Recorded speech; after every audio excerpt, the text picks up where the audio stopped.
Well, welcome back to another Dynodaze video. It's early doors. I've not even opened up the unit yet, and look at this glorious FN2 Honda Civic Type R parked outside, ready for Dynodaze to work its magic. That's a really nice car. It needs a fog light, but it's a really nice car. So this one's getting tuned today. We'll go through the mods in a bit, but good morning all. Hello, Reese. Hello, mate.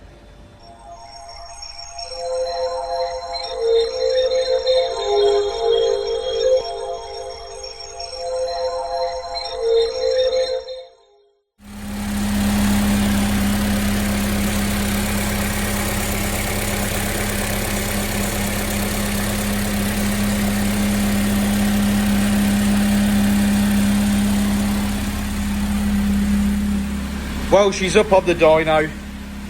No initial power run for this one because obviously it's already set up with RDX injectors, and because it's got bigger cams in it, we can't do a stock run. We actually have to start programming straight away, but I like some of these mods, I tell you. So let's see how we get on.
Hey guys, so beautiful black FN2. It's got all the bits and bobs on it. It's got Mugen rear bumper. It's got carbon bonnets. It looks really nice for Nighthawk Black One. Really like this.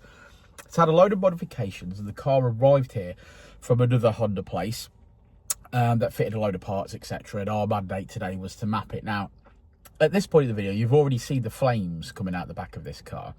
And the customer was warned by myself this morning that the angle of the exhaust per the exit of his Mugen rear bumper, it's likely to melt. Well, so it was sort of a quarter obstructed at least, weren't it? So yeah, so I mean that might even be a restriction. But the point here is that yeah, if you're buying a Tegiwa 70mm exhaust system, you're going to need more work doing. If you've got certainly if it's the Mugen rear bumper, because obviously it's not the kit's designed for the standard bumper. Yeah. So we here often fit the Piper 3-inch, which is probably slightly better for power than this Tegiwa 70mm. But obviously Richard modifies them to come through the Mugen circle bit. Obviously it incurs additional charges and labour and parts, etc. But it is possible. So if that's something that you're thinking of doing in the future and you've got a Mugen rear bumper, then Piper 3-inch and let our Richard sort that out. But this car has got some modifications on it. I'm going to go through them now. Are you ready for this? Go on. It's got a hybrid racing induction kit. Good bit of kit. Yeah. Good bit of kit. However, if you're buying a hybrid racing induction kit, please bear in mind that the kit is not complete.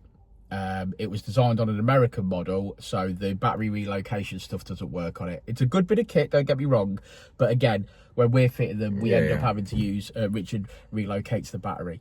It's got an RRC ported inlet manifold. It's got a J35Y throttle. J37 throttle body. It's got some other bits and bobs like your hybrid racing fuel rail and stuff like that. But manifold wise, it's got a Tegiwa 4-to-1. Tegiwa 4-to-1 and a Tegiwa 70mm. Tegiwa 70mm. And the pièce de résistance, it has drag cartel endurance cams. Yeah, 2.2 cams, so it's had valve springs and retainers. Yeah. So here we are, and we have tuned it. And how do you think that went, Richard? I think it went all right. I think where he could have made some more power is the exhaust. I feel like he's got a the manifold obviously steps down, and you to the collector of like 2.5, and you're never going to get. Don't matter what you do after that, you're never going to get more flow. That's the restriction at that point. So what this car really wants on it is a big bore manifold, 2-inch primaries, 3-inch collector, and then a 3-inch exhaust. And I think there'd be a bit more in it. Maybe not a massive amount, but maybe heading towards that 250 mark, 255 mark. So I think there's definitely some more in it. I did say to him yesterday, I think the Achilles heel will be his exhaust setup on this car, because he's gone so far with the cams. Yes, certainly. I feel that would be the case. I mean, because we made 244 brake horsepower peak. Yeah, I think that's really good. It's a nice graph. It's tuned up lovely. Yeah. I can't see him being disappointed with that. He wanted launch flames. He wanted flames on D-cell. So we've done all that. Which is why I warned him that bumper might not last. Might not last that long. Yeah. So I think that's it. We're done. Should we have a look at that graph? Let's look at the graph, mate. So there we go. That is one hell of a graph, and it is finished on, excuse my camera, 244.5 brake horsepower, over 200 at the wheels. Really happy with that. It looks very similar to my graph with the drag cartel drop-in cams. Yes, his battery was loose when it arrived. The terminals were loose, and obviously at that point the alternator wasn't charging it properly, so we had to stick a jump pack on there, which I'm now going to turn off. But yes, there we go. So that's another one in the bag. If you want to speak to us about spec on FN2s, or you've got questions about FN2s, or in fact, if you just need someone to talk to and you decided you want to speak to me about FN2s, that's also fine. I've got an FN2. I love it. I love this car as well. So anytime you want to talk about advice on FN2s, give me a shout, please. I mean that. You can message me anytime. But for now, look at that candy red rocker cover. That's very nice. But for now, thanks for getting to the end of this video. Like and subscribe and all that jazz. And I look forward to seeing you on the next one. Won't we, Rich? Richard's took Milo for a wee. So we'll see you later.